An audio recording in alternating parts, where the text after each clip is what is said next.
welcome to all of you for this first episode of the 2023 Cataloging Refresher for Evergreen, Indiana.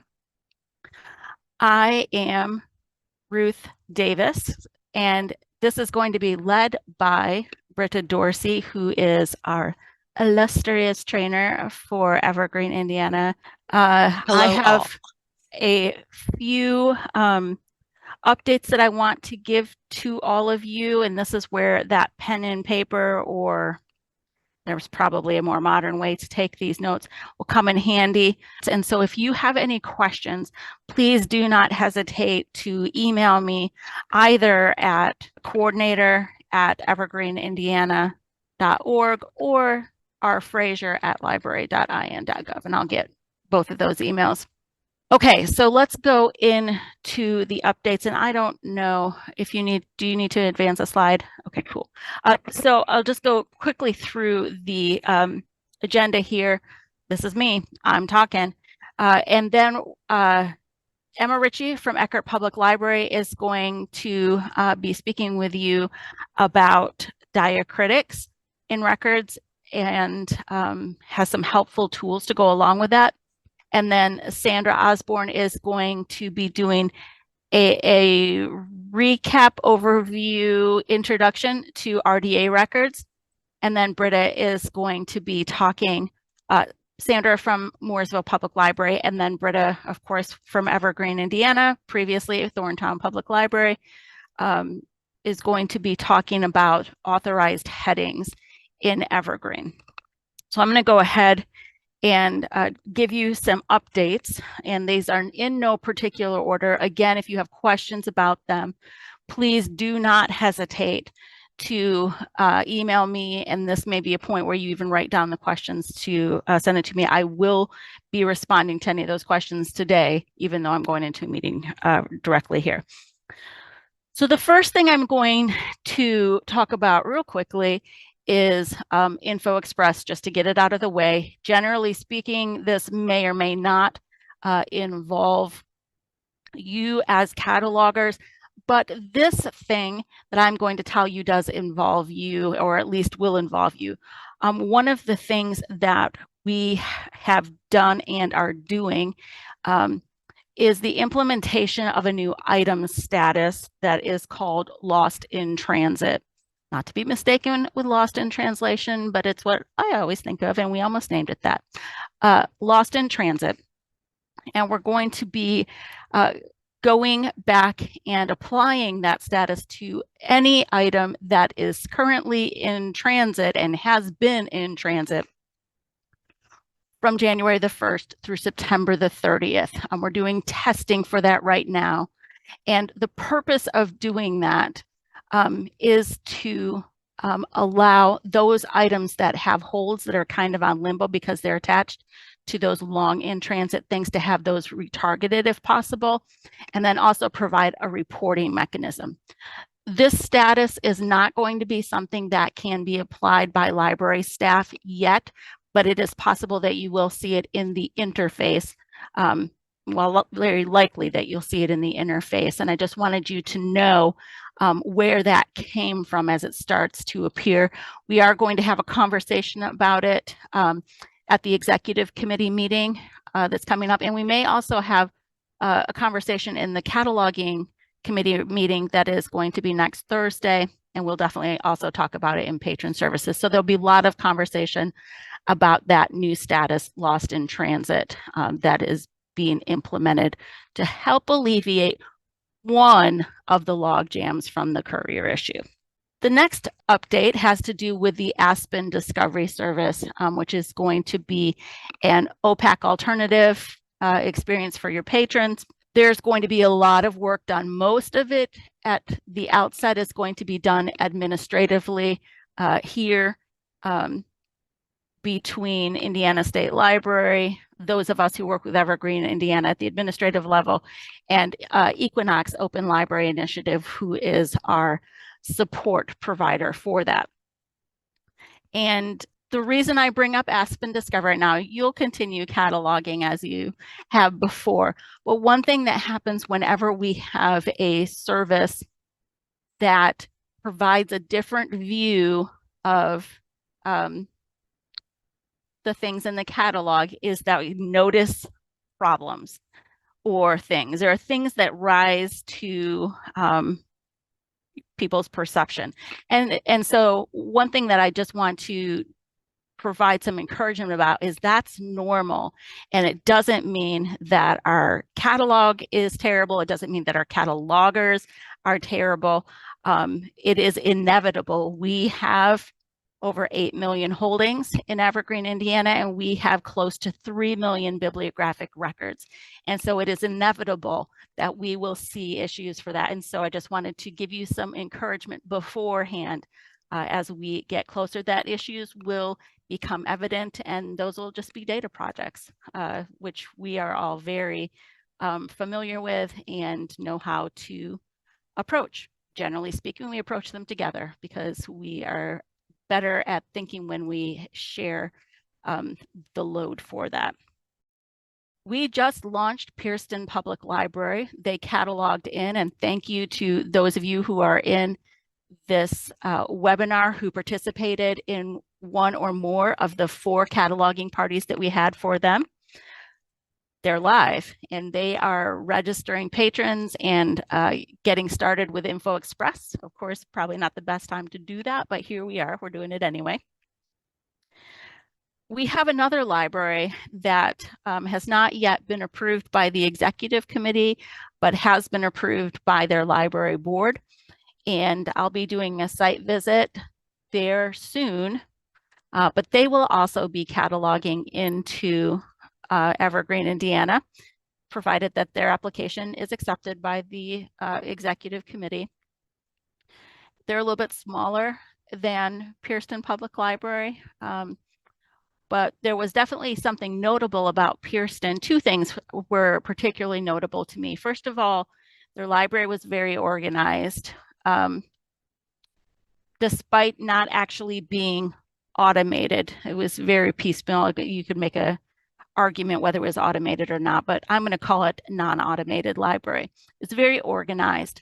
And the other thing is that they had a dedicated and actively working staff so that when there was not a cataloging party going on, they were continuing the work of that daily cataloging in the collection. I hope that that will be the case with this other library, but there are no guarantees. It has been different for each library that has cataloged in.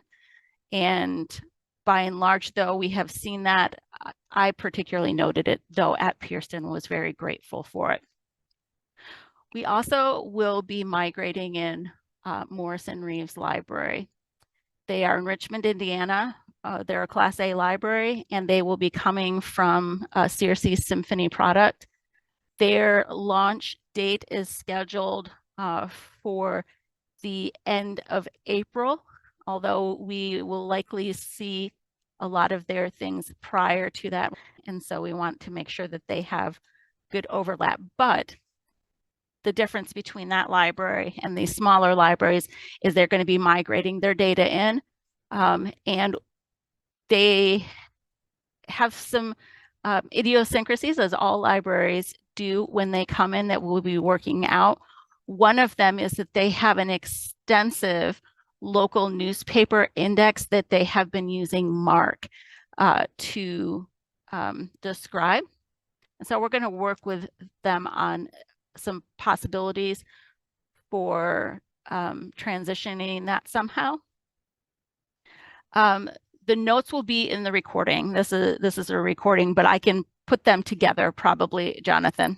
And then after the migration of Morrison Reeves Library, which we're so excited, they are going to be the final puzzle piece in the Wayne County Libraries puzzle that will then have all 5 of the library districts in Wayne County be Evergreen, Indiana libraries, which is very exciting. After that, then we're going to do send out a batch of records to Marchive to do authorities check. And so that will lead into what Britt is talking about later on. And you guys may talk about that a little bit more. we have Aspen, we have new libraries. And then the final thing that I wanted to let you know about, of course, is the upgrade for Evergreen Indiana ILS to version 3.11.1, and we're calling it Plus. There are some notable things for catalogers in that, and we will have training when we get closer to that launch that will include looking at these things. But some notable things for catalogers are going to be that now the record notes that were created, bibliographic record notes, will merge when you merge bibliographic records, as opposed to some of them being lost. That was definitely something that needed to be fixed, and it has been fixed. There's also going to be the addition of a new tab in the Angular staff catalog. And are you going to into a record real quick? Yes.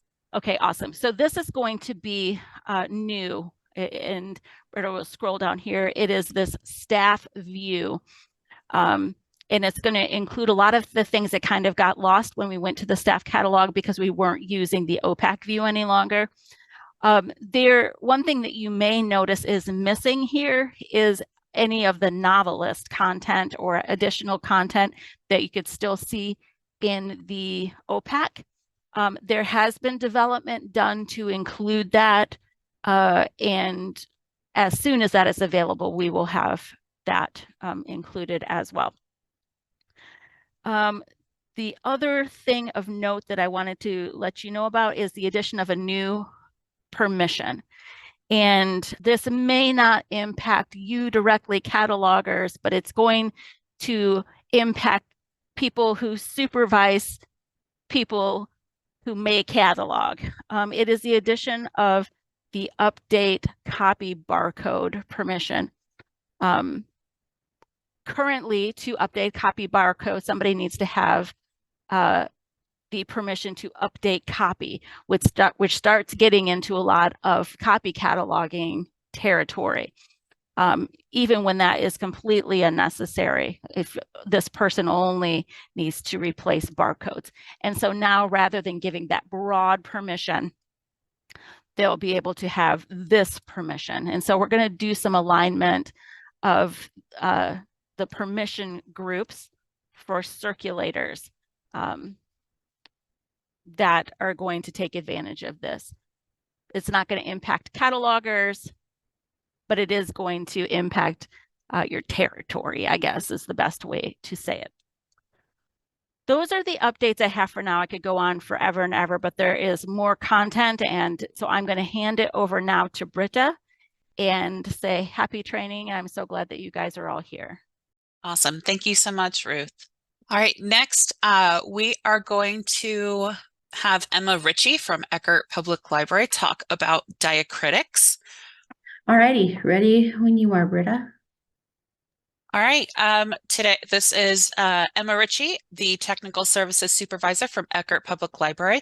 She is going to talk to us about diacritics, what they are, why they matter, and how to use them. So thank you so much, Emma. We really appreciate you taking the time to do this. Thanks for letting me. And thank you for the introduction. I don't need the screen anymore. So, we're going to talk about diacritics. And the first question that some of us might have is, what is a diacritic?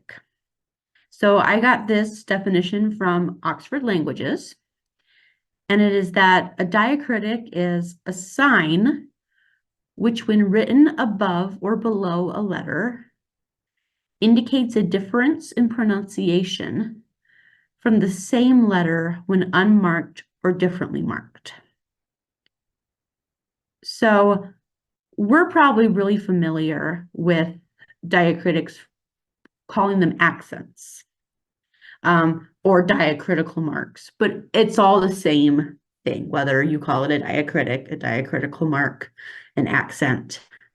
What matters is that it is some kind of symbol that, when paired with a letter, is going to change the way that that letter sounds in a significant way from that letter when it's either unmarked or when it has a completely different mark.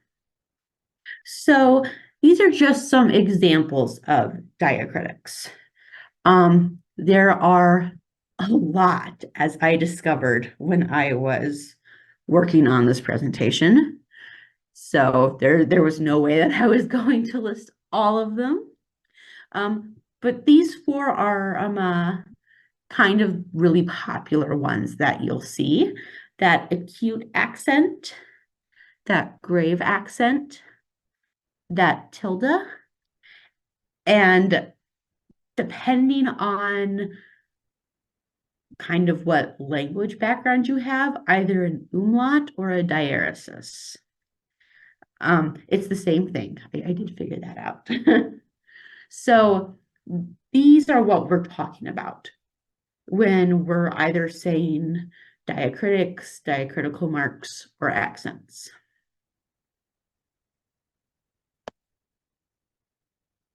Which is all fine and good, but why do diacritics matter? And that really boils down to RDA. So there are 3 different areas in RDA where they discuss diacritics. That is RDA 174, RDA 621.6, and RDA 854.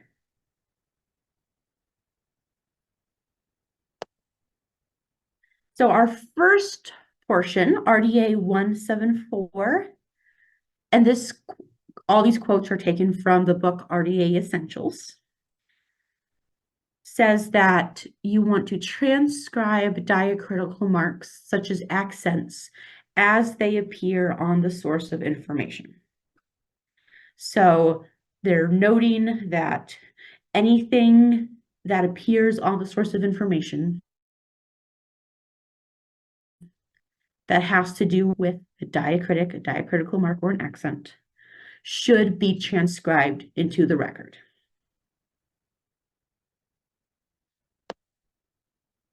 They go ahead and reiterate this in RDA 621.6, where they say to record diacritical marks such as accents appearing in a title for a work as they appear on the source of information. So this is just a little different because now we're in a portion of RDA that's specifically talking about titles. So they're letting us know that if the title of a work contains diacritics, diacritical marks, accents, whatever you call them, they need to be recorded or put into the record as they appear on the source of information.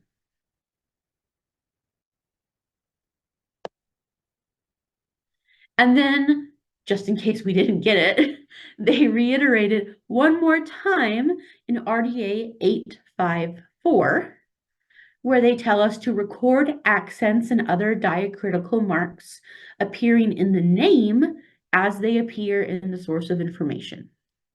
And again, this is just a tiny bit different because they are now talking about the names in RDA. So they're telling us that if there are any diacritics, diacritical marks, accents, whatever, appearing in a name, they should be recorded, put into the mark record as they appear on the source of information. And I'm seeing something in Q&A, so give me just a moment.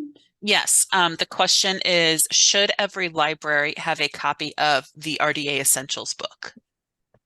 I don't know that it's necessary. I looked at it because we don't have a RDA toolkit. But I think definitely like if you can't afford RDA toolkit or your library is not willing to get it, I mean, RDA Essentials is probably a pretty decent substitute. At least I found it to be. So not a necessary purchase, but definitely a helpful one.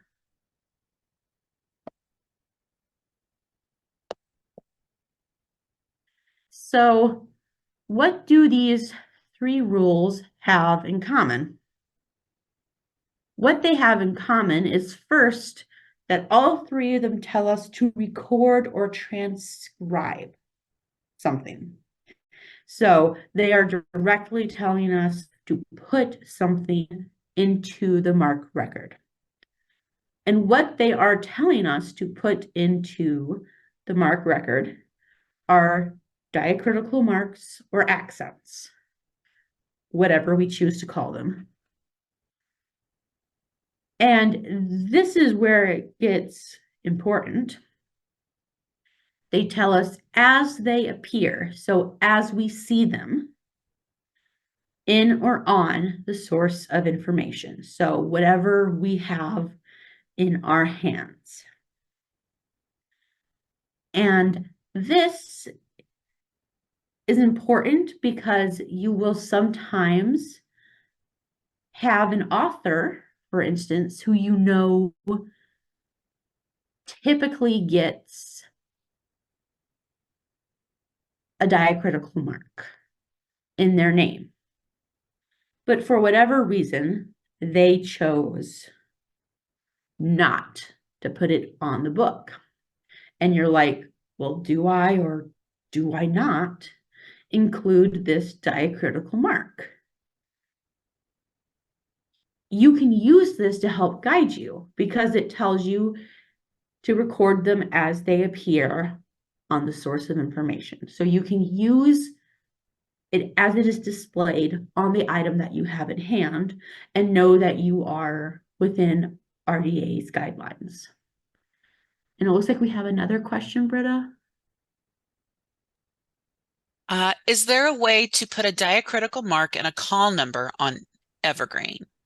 It's been tried to do it with the author's name, but before it never seems to work. Is there a trick? Yes, there is. And I will show you a couple tricks at the end. But something that I think is really, really interesting about how RDA views the importance of diacritics, diacritical marks, accents, is that all three of these RDA rules allow for the addition of diacritics not found on the item.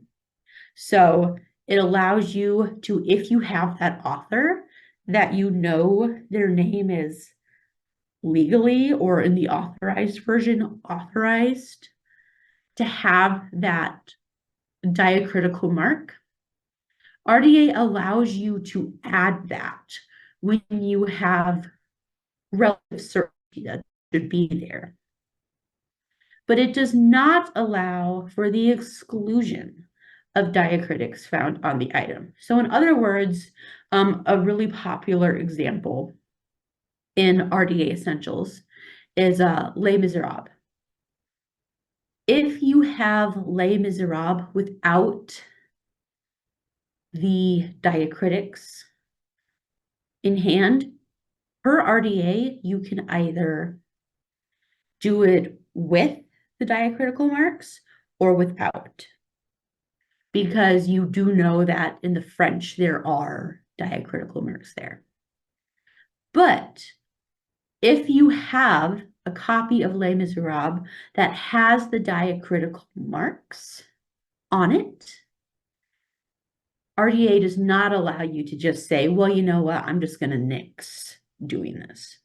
So that just tells us a little bit about the fact that RDA does consider these important essential parts of the item in hand.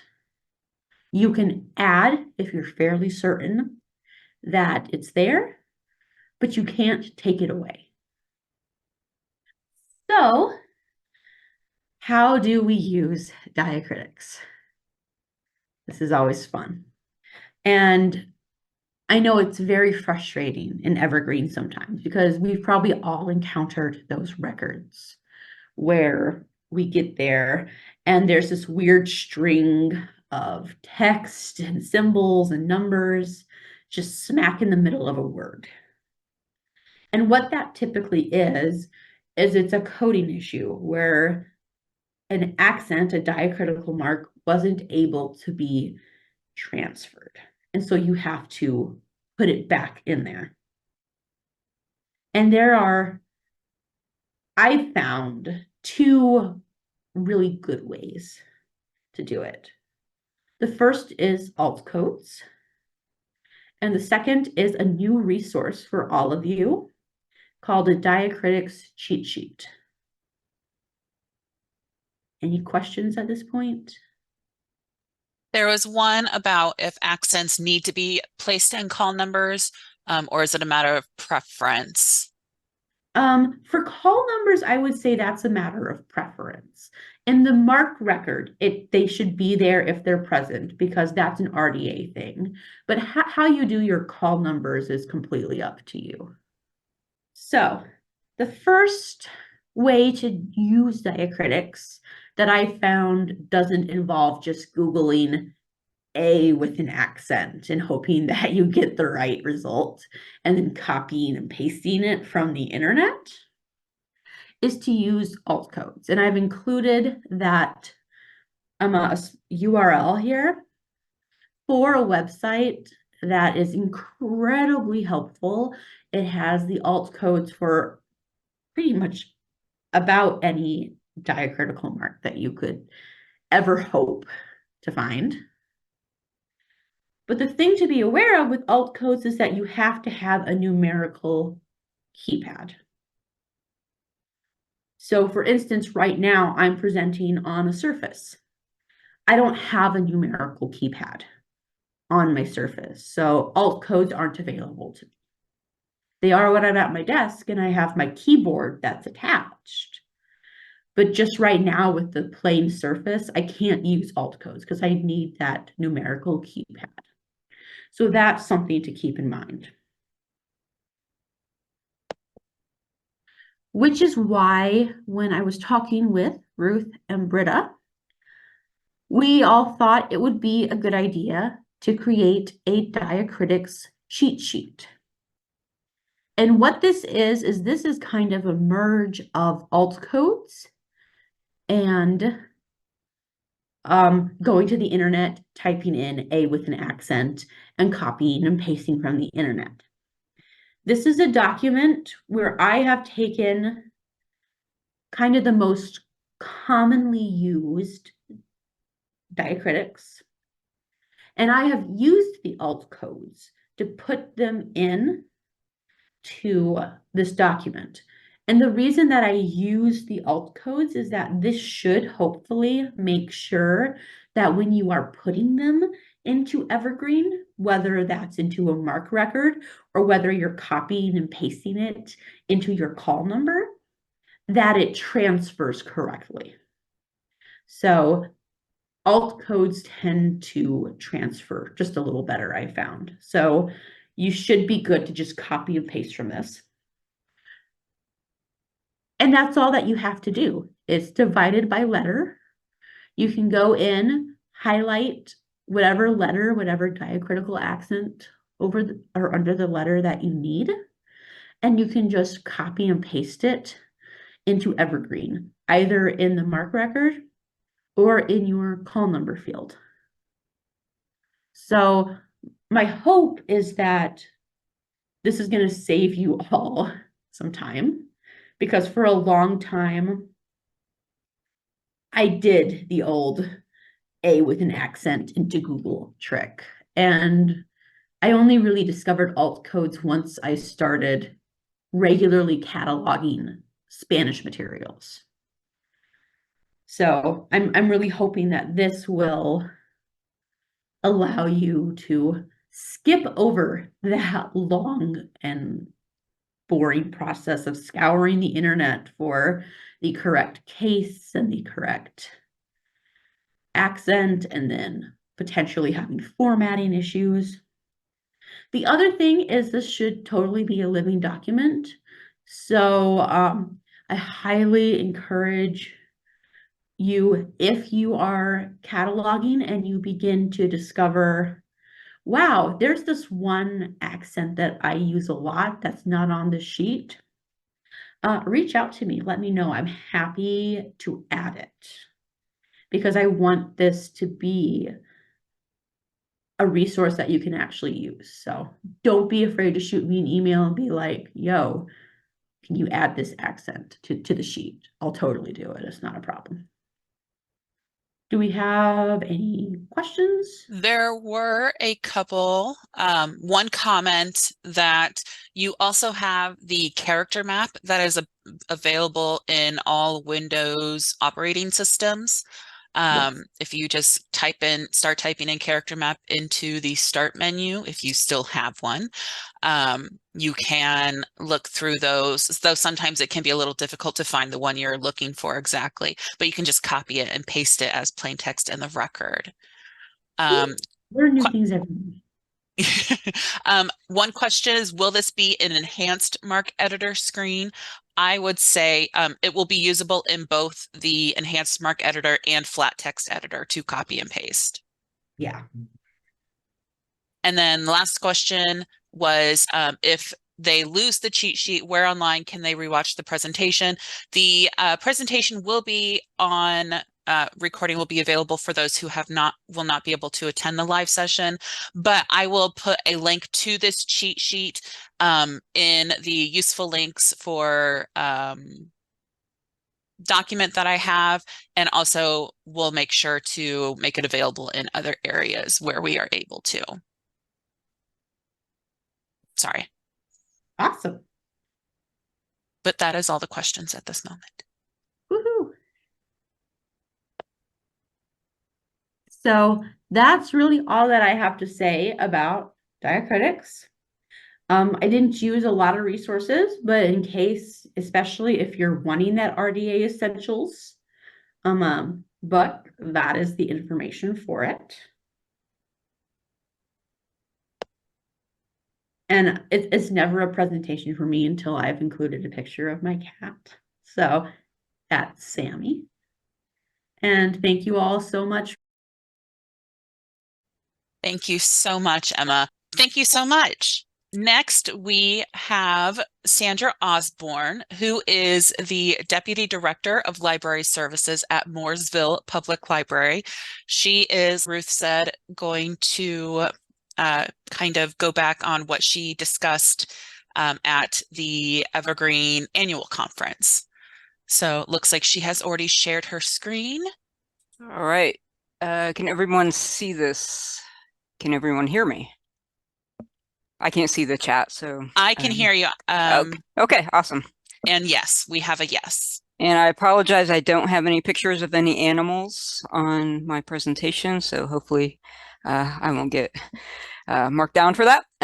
But hello, everyone. I am going to be talking about RDA cataloging records today. If you attended the annual conference in August and you went to my session on RDA, I promise this is not the same thing. At that session, I talked about RDA in general and the RDA toolkit. Today, I'm going to be talking more about how to make sure that your records follow RDA standards and what you need to include to make sure that they are RDA compliant. So just as a review or as some background, RDA stands for Resource Description and Access. It's been around for about 10 years now, and it replaced the old AACR2 cataloging standard. RDA is an international standard used by libraries all over the world, and this allows us to share records and import records when we know that other libraries are following the same rules that we do. RDA basically defines all of the elements that exist in library resources, and it instructs us on how to record them in cataloging records, as Emma kind of demonstrated. It also includes several different vocabularies with controlled terms that we record for certain elements. You can access RDA online through either of those URLs there.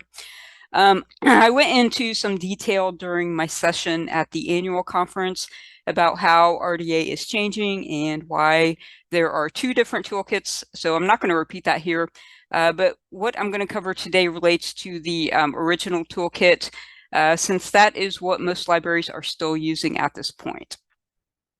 So with Evergreen, Indiana, we don't necessarily require libraries to follow RDA, but it is highly, highly encouraged. It's just simply a more modern standard, and it is better able to handle the various types of resources that we collect these days, including media. However, don't feel that you have to update older AACR2 records with an RDA records. That would kind of be a waste of time and effort.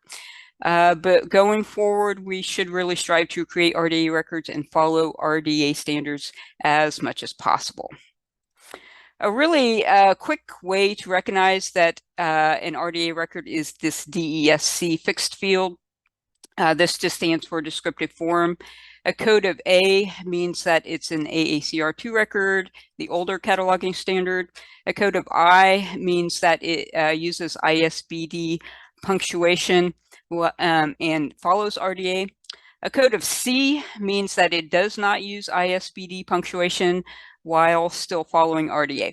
Now, our policy for Evergreen, Indiana is that we do require ISBD punctuation, so this should be coded as I.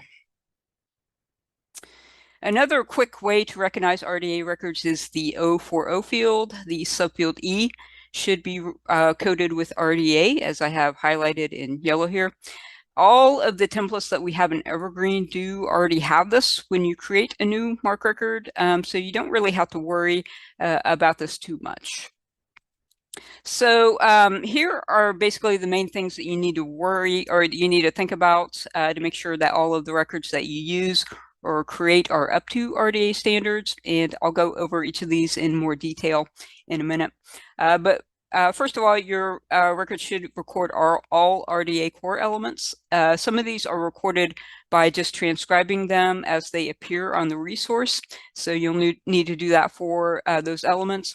Other elements are recorded by using a controlled term from a specific vocabulary. You also need to make sure that you follow capitalization and punctuation standards, and you also need to record the relationship between the resource and the people and organizations that create and contribute to those resources. And we do this by recording a subfield E relator term in 1XX and 7XX fields. So basically, as I said before, RDA has a lot of different elements that they have defined, which are just basically characteristics. There are actually thousands of different elements, but a few of them are so important and so vital that they are considered to be core. These are the fundamental elements that need to be recorded if they do exist in a resource. An example here is the title proper. Everything has to have a title. In the RDA toolkit, you see this in blue under the element name, that it is a core element. There is also a list of core elements in the introduction chapters in the RDA toolkit. There are also some elements that are core if. That just means that they are core under certain circumstances.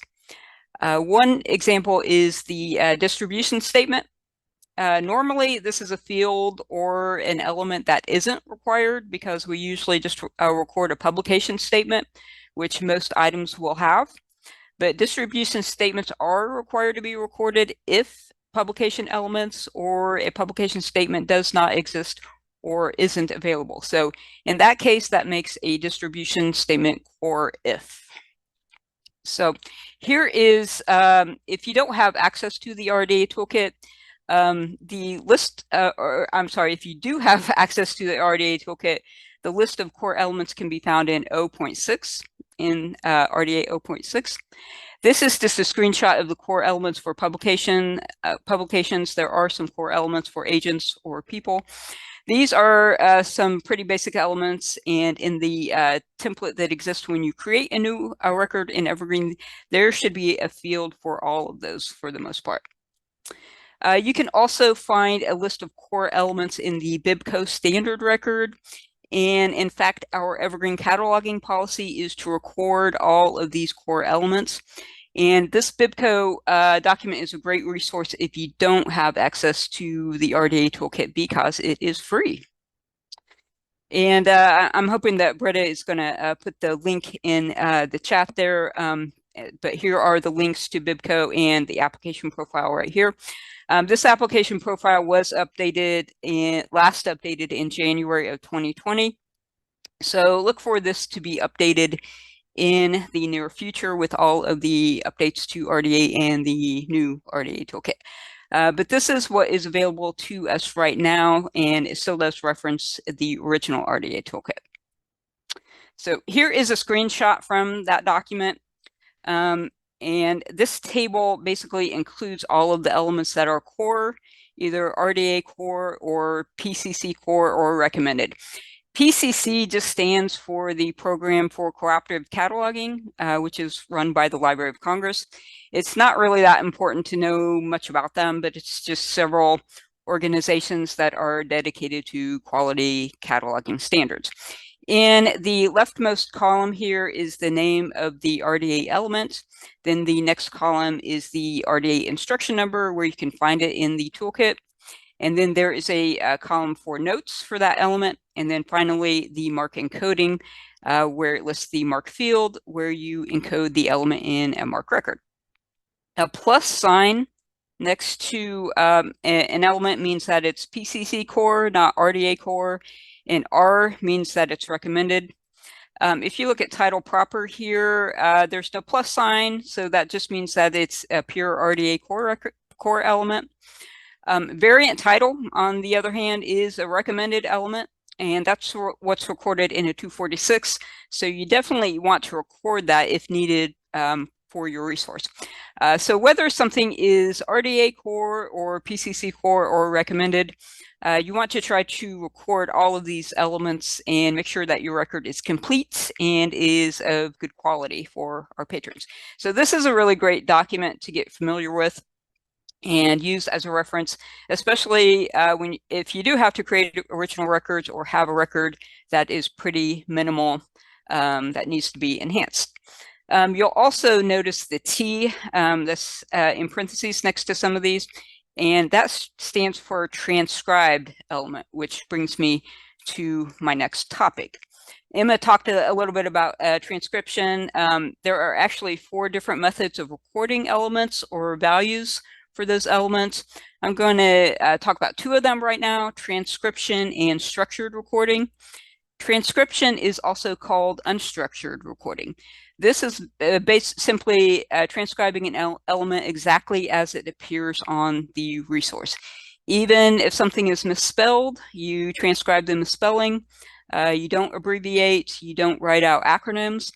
In our example here, addition recorded in the 250, on the right is what appears on the resource. So you record it exactly as it appears. You will write out the word first, F-I-R-S-T, and you record US instead of United States. Addition, as well as title proper, publisher name, statement of responsibility. Most of these most basic elements are transcription elements. Another thing to keep in mind with transcription is that you don't want to truncate statements of responsibility. We used to have a rule of 3, in which if there were more than 3 authors, you would only record the first one. But in RDA, you record all of them within reason. We don't have the space or storage limitations that we used to have back in the old days. So as in the example here, you would want to record all 4 of these author names to make it a more complete and useful record for our users. Also related to transcription is how we capitalize elements when we record them. We record elements as they appear, but we do follow standardized capitalization, and this is called normalized normalized transcription. The general rule is that the first letter of the first word is in uppercase and all other words are in lowercase except for proper nouns. RDA has a long list of what is considered to be a proper noun, but basically names of people, names of companies and organizations are proper nouns. Geographic names are also proper nouns, countries, states, cities. So in our example here, first is in uppercase because it's the first word of the addition statement. US is a proper noun, of course, or abbreviation for a proper noun. Addition should be in lowercase. The E should not be in upper, there should not be a capital E here. The second example is a title proper. Just the first letter, the T in things, is in uppercase. Everything else should be in lowercase. So we want to follow the standard so that there's consistency in our catalog and the OPAC display. The title statement is basically considered one element. So we record it as it appears on the resource again, but just the title proper in the subfield A is capitalized with the first letter in uppercase and everything else in lowercase. The subfield B is in lowercase, the subfield B subtitle, and the subfield C is in lowercase as well, except for the author name, which of course is a proper noun. Now there are a lot of vendor records, a lot of on-order records that can have some odd capitalization. So you want to make sure that you correct those when it is time to update them when you get the item in hand. Also, this isn't really an RDA thing, but we do follow ISBD punctuation in Evergreen. So you want to make sure that you use any separating punctuation, like the colon that precedes subfield B and the slash mark that precedes subfield C. The other recording method I want to talk about is structured recording. In contrast to transcription, in structured recording, we use a controlled term from a specific vocabulary. Controlled terms, of course, mean one thing and one thing only. Often, the use of controlled terms are used by the system in ways that we don't always see in an obvious manner. Sometimes these are used for the display of icons in the OPAC, or sometimes they're used for retrieval in some other ways. And sometimes they may not be used by the system right now, but they may be used in later upgrades of the system. As our system kind of gets more and more sophisticated, it's important that more than ever to make sure that you record these properly and completely. This is especially true with media resources and three-dimensional objects. As you can see in the screenshot here, a lot of these elements are used in moving images or audio recordings or digital resources. And it seems like more and more they're adding more of these elements in 3XX fields with controlled vocabulary. So definitely look for that to continue to expand. Using a controlled term is important because we have so many different words in the English language for the same thing. We need to use one decided upon term when we record these particular elements. Such as with a DVD, there's almost a dozen different words that I could think of that we can use to mean movie or film or moving image. In RDA, we use the phrase two-dimensional moving image. And this is from the RDA content type vocabulary when we record that in the 336 field when we record any DVDs or Blu-ray videos. There used to be GMDs, which stands for General Material Designation. These were recorded in subfield H in the 245 field for different media types, but this has been deprecated in RDA. You should be using these 336 fields now. You should not be recording a subfield H in the 245 to make sure it's RDA, an RDA record. Vocabularies can be found in the RDA registry at that link there. Of course, they are in the RDA toolkit as well. OCLC is pretty good at directing you to the correct vocabulary for each field that needs to be recorded with a control term, as it does here with the 336 in the screenshot.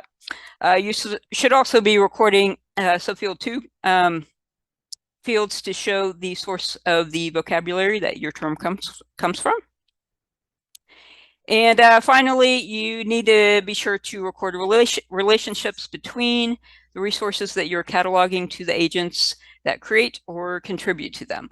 RDA is an entity relationship model, and that just means that we're using elements to connect different entities. In MARC, we do this through the use of the subfield E in 1XX and 7XX fields. MARC calls these relator terms.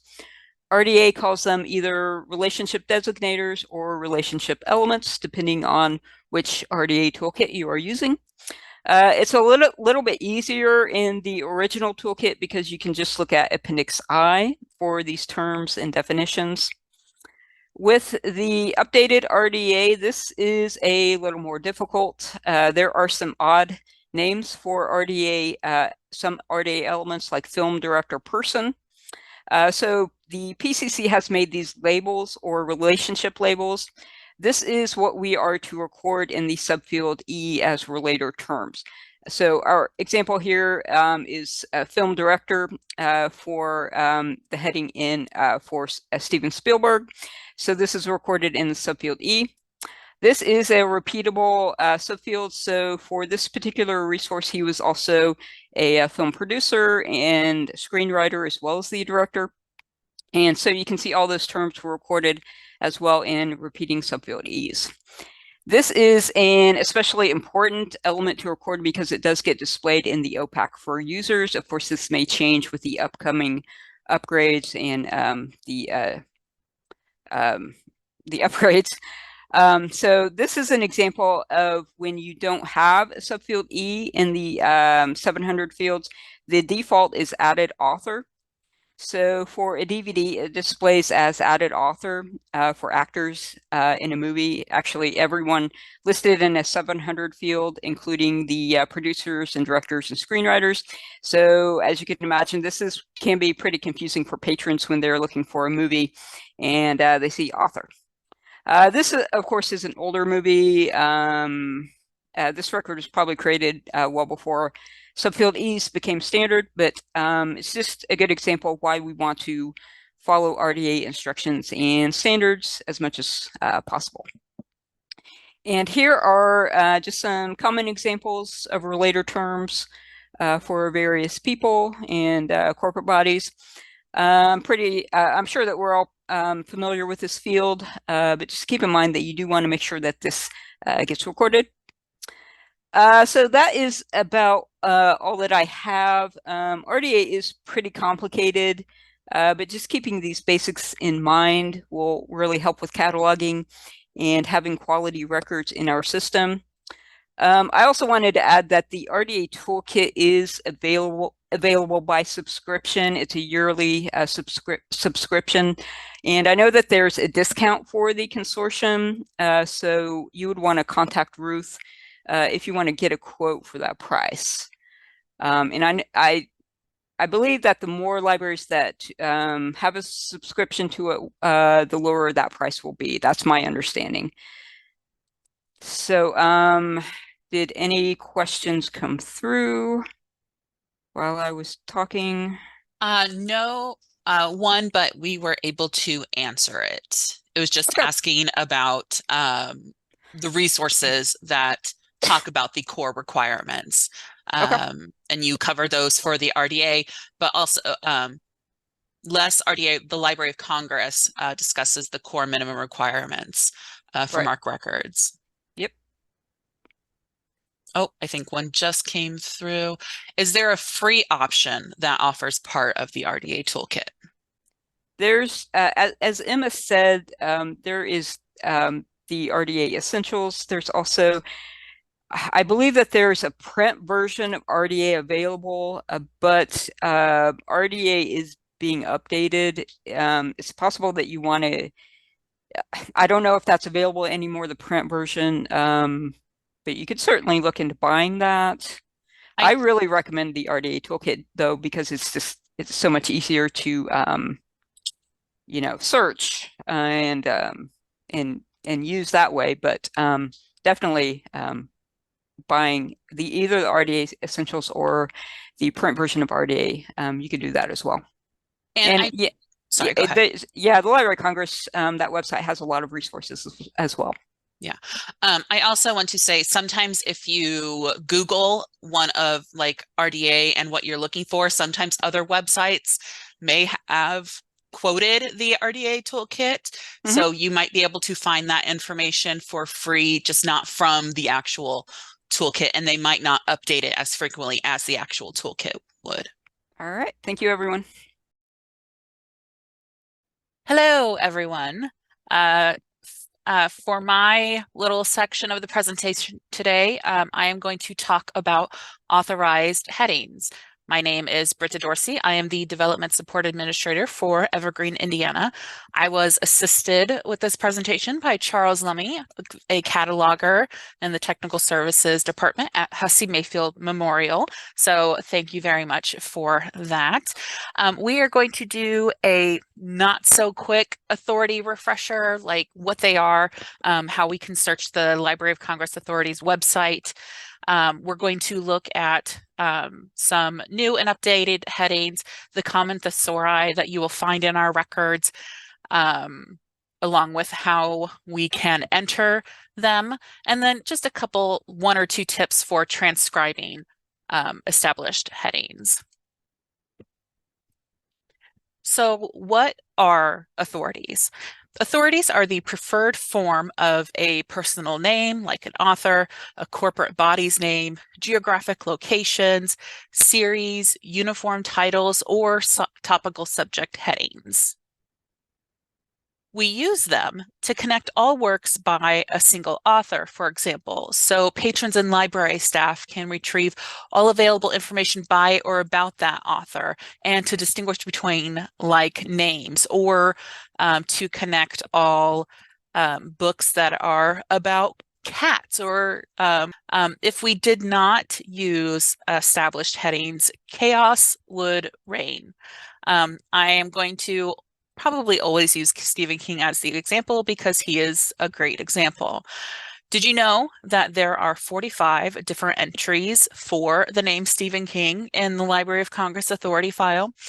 We do know, of course, about the New York Times bestselling author, but there are other authors named Stephen King, musicians, business executives, and others. If there wasn't a specific heading for the best-selling author, and if we didn't use that heading consistently across his works, we may connect The Shining to one of the musicians, or one of his other titles to the other author named Stephen King. Patrons would have no way of knowing within the catalog if they are seeing everything they could see. And also, as a little extra, I found that there are actually more than 10 Dan Browns and a couple of Margaret Atwoods. There are 4 types of headings that are established or that are used. We have the subject heading, which is a topic, a genre form, geographic, chronological, or a name like personal, corporate, or meeting name. It can also be a title. You'll see single terms, you'll see a phrase used as a subject heading, or a group of terms. We also have name headings, which are used for personal, corporate, meeting, or jurisdiction names, including geographic names. And then the one you will see most often, or what we use for like the 800 fields when we're doing series information, is the name title heading. So this is when there is a name and a title of a work together. The uniform title heading, this is used when there is a title that isn't associated with a particular author. Within MARC records, you will find authorized headings being used in the 1XX, 6XX, 7XX, and 8XX fields. The type of heading will determine what field we enter it, or what field we are able to enter it into. We can find authorized headings from a number of places, but for this particular section of this presentation, we are going to look at the Library of Congress Authority Search, and we will talk a little more about our local authority file in Evergreen. But the Evergreen Indiana Authority does include the Library of Congress established headings and some other thesauri, as well as any locally created headings approved by our cataloging committee. The authorities function in Evergreen allows us to link those bibs that have those established headings. So when you search for that particular heading, all of those records with it will appear, should appear in the results. The Library of Congress authority file contains headings not just those that are authorized by the Library of Congress, but from multiple thesauri. It will also show non-authorized headings that will reference you to their authorized counterparts. So let's take a look at what we can do with the Library of Congress Authority's website and how to determine if the heading we are looking at is the heading we need. When you first access the website at authorities.loc.gov, you are sent to a landing page. You get a little synopsis of the search engine, a link to a page on how to search the authorities and frequently asked questions, as well as a link to the Library of Congress online catalog.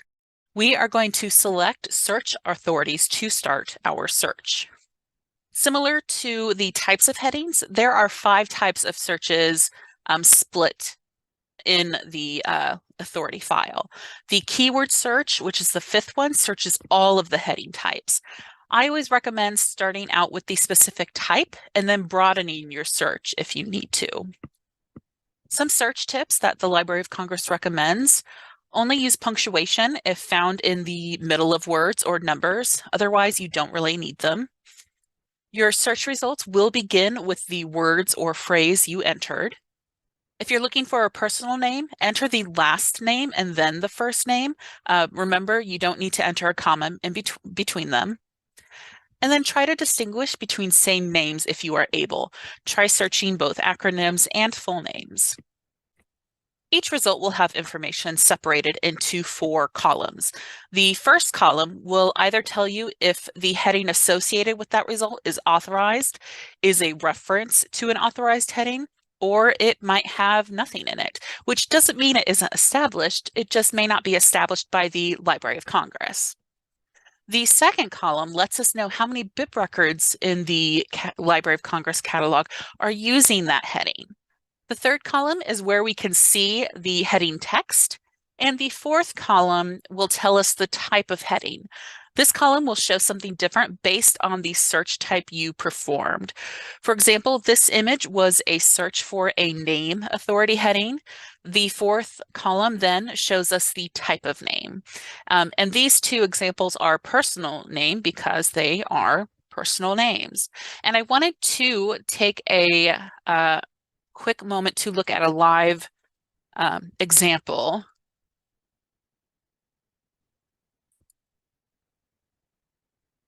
So I am going to perform a subject authority heading search for cupcake. And so we can see in our results, we have several. We actually have 100 results. Let's look at this first one. Since we did a subject, remember, those are a little broader than, say, just performing a name authority search. So we have a reference link to the Cupcake Bakery Mystery, which sounds like a series name to me. We have an authorized heading for Cupcake Cafe, which at first glance makes me think it might be the name of a company. And then if we come down a little more, because remember, it's looking first at what we entered, and we just entered the singular cupcake. But if we come down a little more, let me make this a little bigger. We do have an authorized heading, according to this button, with 123 bib records for cupcakes. And if we look under type of heading, it is telling me that this authorized heading is being taken from the LCSH or the Library of Congress subject headings. So this is can help us determine which the format or what should be entered if we were editing a record about cupcakes. There are some quick tips that may aid you in determining which result is the one you need for your record. Let's go back to Stephen King for this example. I performed a search for King Stephen, and, well, we see those 45 results, maybe not in this image. Many of them are authorized headings. A few just reference other headings, but they are all for Stephen King. We are looking for the authorized heading, so we can ignore the reference results for now.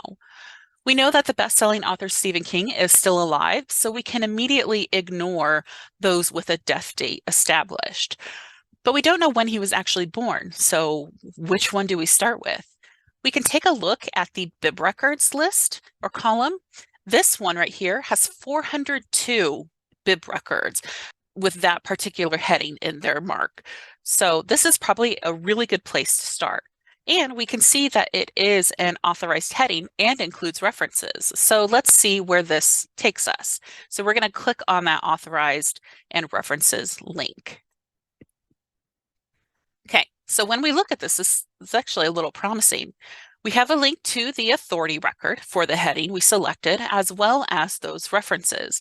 What does this see also mean next to these other headings mean, though?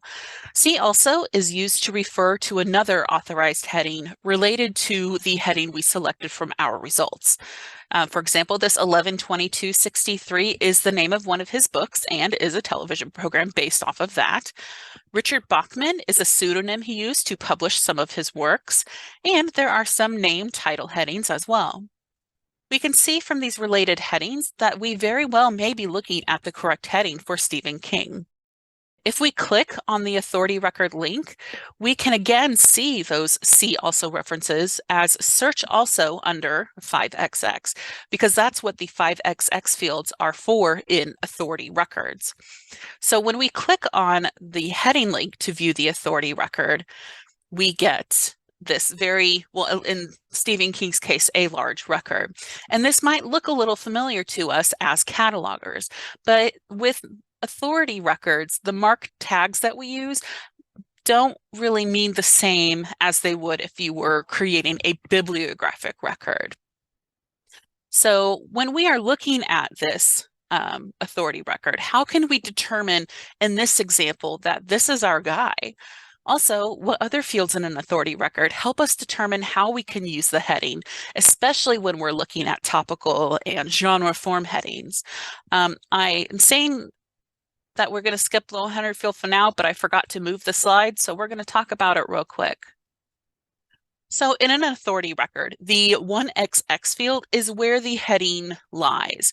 Depending on the type of heading you are looking at, the tag number will change within the 1XX. In our example of Stephen King, a personal name, we are seeing a 100. That tells us that this heading may be entered in a 100, a 600, a 700, or might be used as part of a name title heading in an 800 field. There are more field options because names can be used as different types of entries. For cupcakes, its authority record is showing a 150. That means that as a subject heading, we will enter it into a 650. Other examples include a 155 for the authority record for large print books. That tells us that it can be entered into a 655. And then a 151, a geographic heading for Indianapolis, Indiana, tells us that it can be entered as a geographical heading in a 651. So the 372 field, when we're trying to determine if this authority record is, if this heading is the correct one, the 372 field is for the field of activity, which for a person is a field of endeavor, area of expertise, etc., in which the person is engaged or was engaged. So in this first 372, we can see numerous fields of activity that definitely pertain to our author. Remember when we searched for Stephen King, we saw some see also links? The 5XX fields in an authority record point the viewer to other authorized headings, or see alsos. In King's authority record, he has an alternate identity listed as Richard Bachman.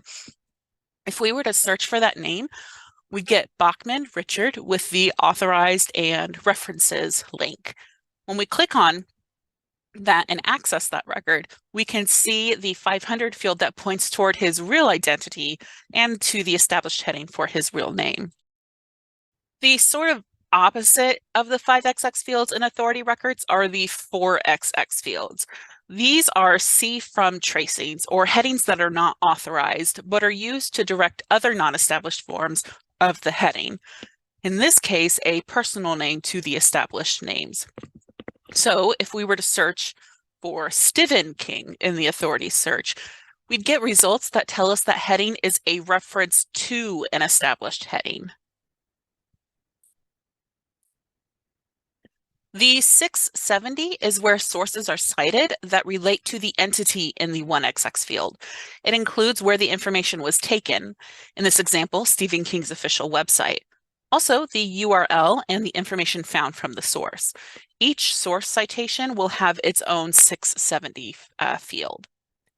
The 680 is really helpful because it can help define what the heading in the 1XX field is used for and possibly what other headings may be assigned based on the contents of the item.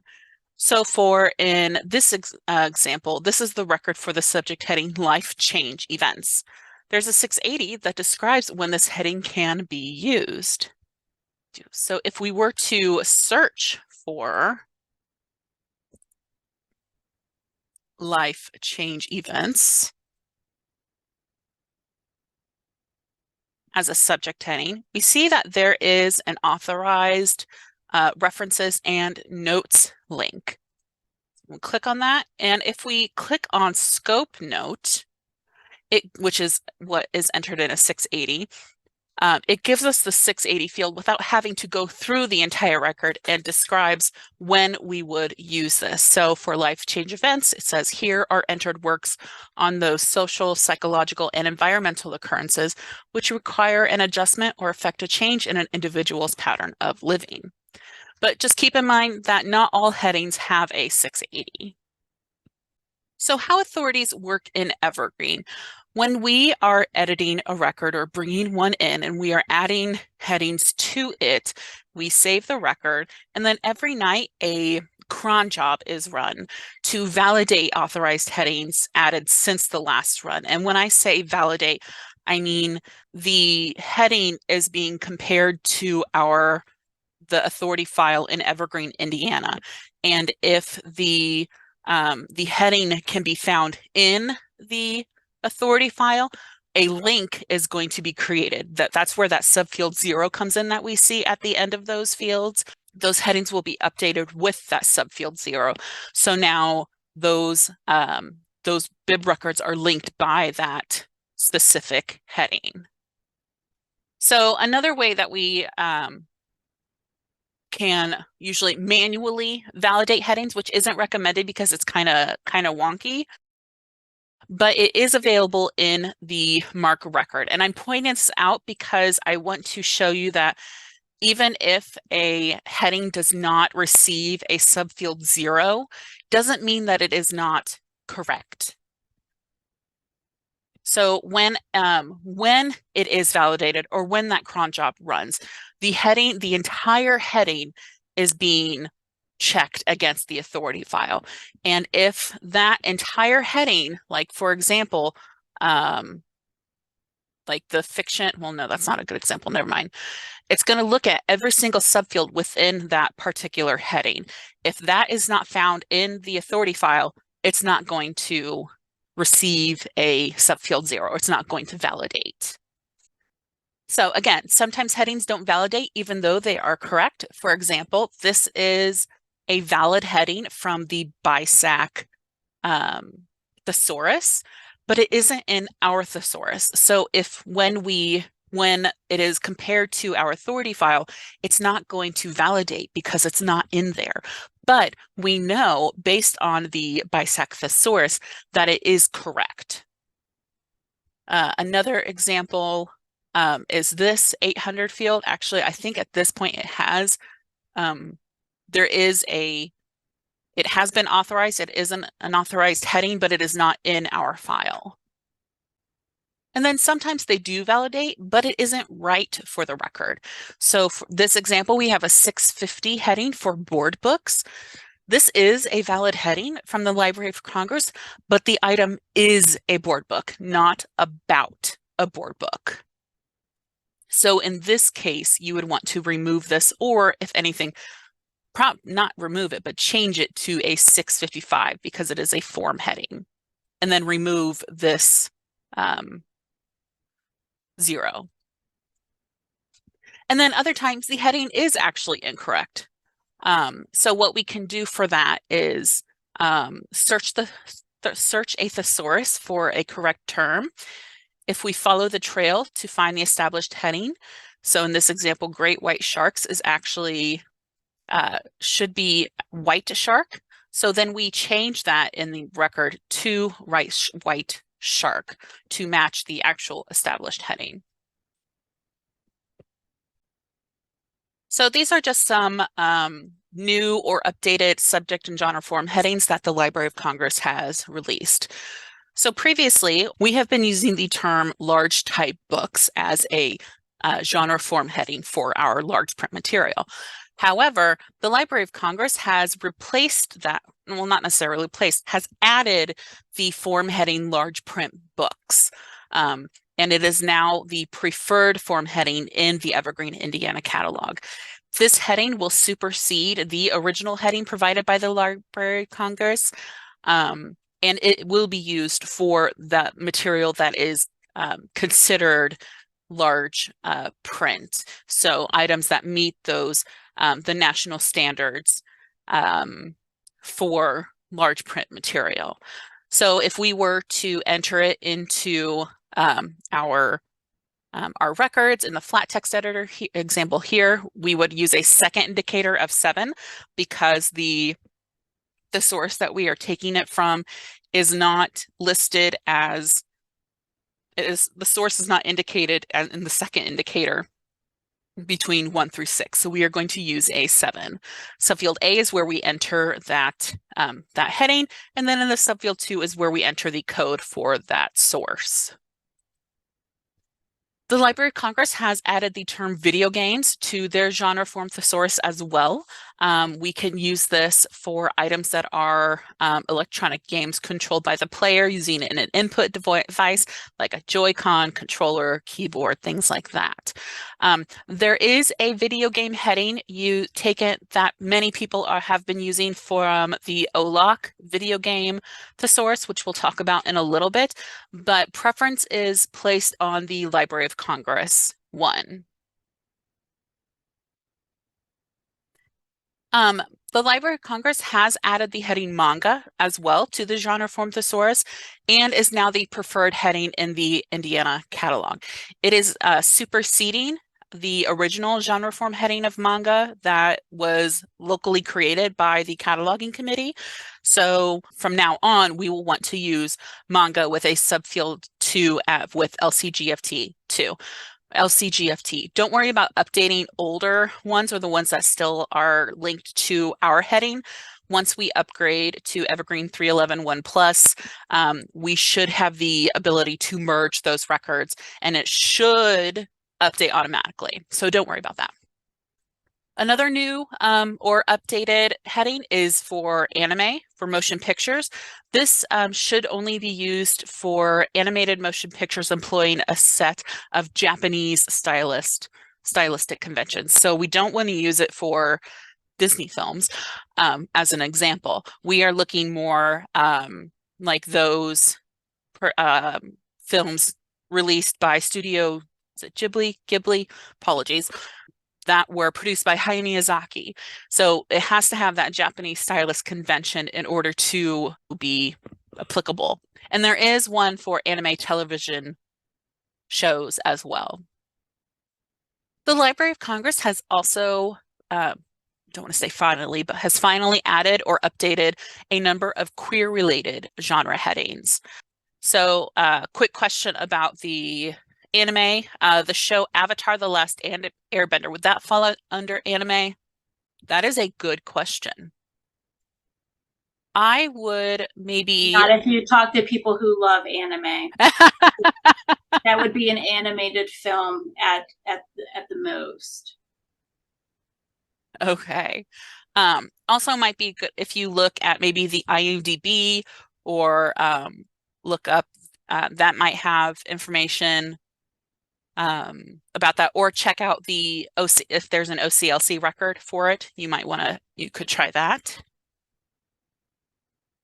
I believe that is also, and I don't know if there is one for this, but the CGI, the computer generated, as opposed to anime. Yes, there are others. Yes, absolutely. But the Library of Congress has finally released a number of queer-related genre headings. This is just a very small version of that list. So like aromantic fiction and poetry, genderqueer fiction, lesbian drama fiction. Basically, for each of these, it'll have like a fiction, films, drama, things like that.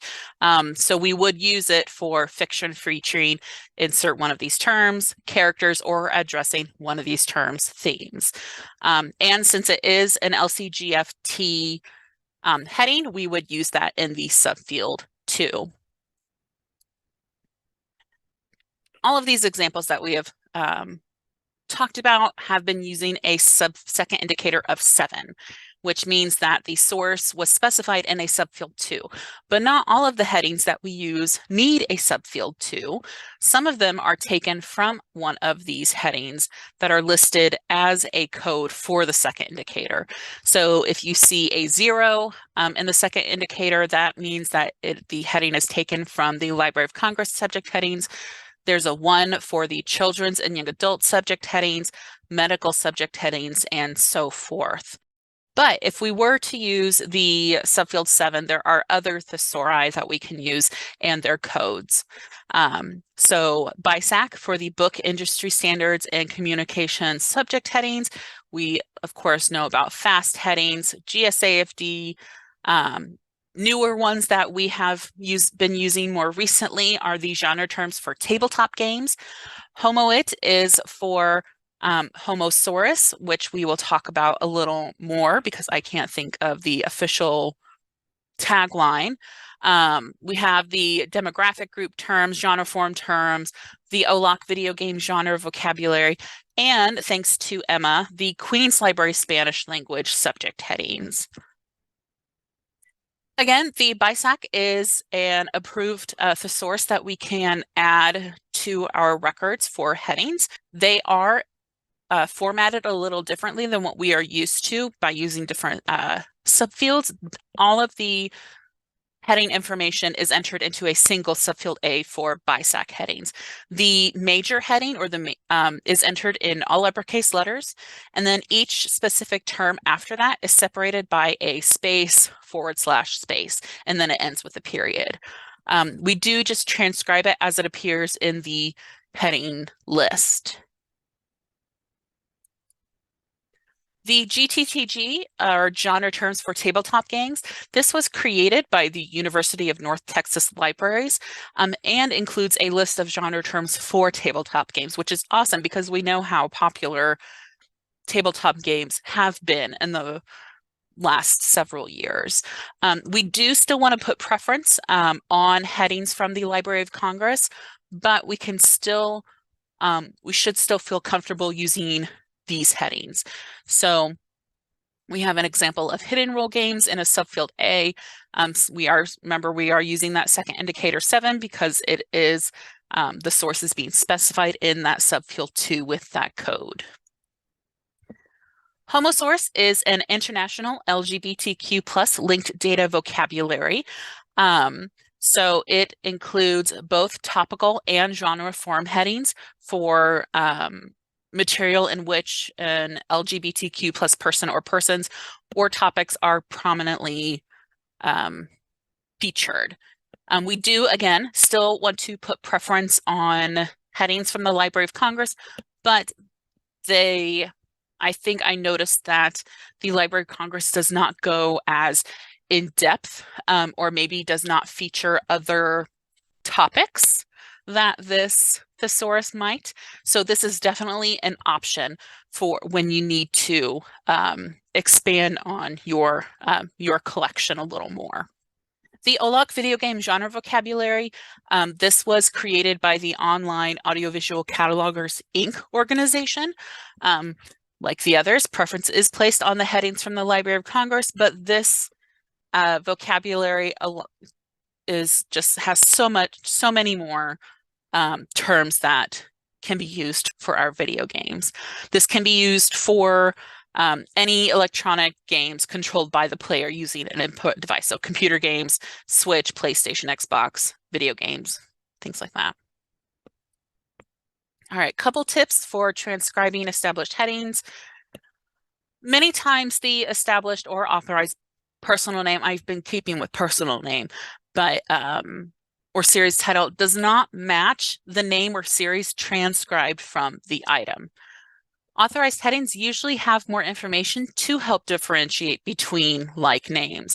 So for example, most of the time we just see Stephen King written on his items, but as you saw, there are many Stephen Kings authorized or have authority records. So he has a date of birth in a subfield D. Another example is the inheritance games. For the series, they have a qualifier that was added in series in parentheses to help distinguish that specific series from possibly another inheritance game series.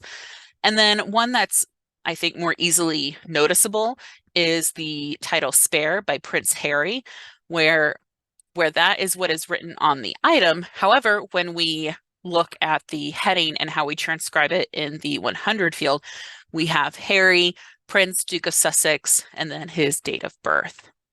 Headings that have been validated within Evergreen, Indiana, or linked to their authority records should not be modified because modifications invalidate the heading. So just an example I had, this is the correct heading for 39 clues with the correct authority link. However, let's say that this was actually on one of the titles, part of the 39 Clues Cahill Files series. So let's say someone updated and included the heading for that series name, but they forgot to change the subfield 0 with the link to the 39 clues to 39 clues. So this is wrong. The heading is correct, but we need to make sure that that subfield 0 is removed. And then there were just a couple of really good questions from yesterday. This is the last thing that I wanted to talk about today or bring up. So one of the questions was how to handle independently published authors that don't have established headings. So one of the things you could do is search WorldCat to see if anyone has a heading for that person. If you can't find one, then enter the name as it appears on the item in hand. You might also want to go ahead and check if you've already checked the Library of Congress authorities or our authority file. And if there is a person with the same name, try to use a qualifier to help distinguish that person, like children's author, or if there's something like if you know the middle name from their website. Another question was how to transcribe non-English names. Check for an authority record in the Library of Congress. We always want to take into consideration where the author lives. The primary example yesterday was for Korean names. Korean Americans may use their given name first, and then if they are non-Latin script, so try searching Google, or I found this earlier, I tested, you can copy paste that script in the Library of Congress authority search, and it should come up as a see from reference. Another question was, do we have to use headings from children's and YA Thesaurus for children's books? It's not required, but children's headings may be more simplified and more useful for searching for children's material. If it's not already in a record for a child's item, but if you have time to add them, go ahead. And then also I found a link to guidelines for standardized cataloging for children from a source from ALA that I thought was interesting. I only briefly glanced at it, but I wanted to link it so you have the ability to look at it later on when you get a copy of this. And then what if a heading has changed in the Library of Congress and it is not updated in our thesaurus, in our catalog? Go ahead and use the new heading and let me know, because once we upgrade, again, we have a lot more capabilities of updating authority records and merging them to automatically update those other headings that need to be updated. These are the resources I used for my presentation. Of course, we always want to point out the Cataloging Procedures Guide for Evergreen, Indiana, but I also took information from the Library of Congress, their Mark 21 format for authority data, and bibliographic data, a link to the authorities search. And I just put it in here if you'd like to learn more about how subject headings are built, what you can and can't do with them. There is a subject headings manual available. Let's see, I got a comment. The author Maxwell King had an update. So those holdings have been updated. These are a couple announcements. Ruth might have more. Big one, well, not big one, big one for me personally. Accounts, those who are attending today and those who attended yesterday, accounts will be updated, and LEU certificates for those who attend will be sent out in December. I will most likely get an email later December, maybe a little next week, but we'll see how it goes. But later December. The Advanced Cataloging in Evergreen, Indiana asynchronous course via our Evergreen Learn website will be available on the website on or before Friday, December 8th. And the next Evergreen Indiana Cataloging Committee meeting is scheduled for next Thursday, December 7th at 10 a.m. Eastern, and is open to the public. So if you wanted to join in and hang out with us for an hour or two, you are welcome to. Yes, thank you to Emma and Sandra for taking, and Ruth for taking the time and making the presentation, and me, thanks me, for building the presentations and sharing your knowledge with the rest of the catalogers and just the consortium. I really appreciate it.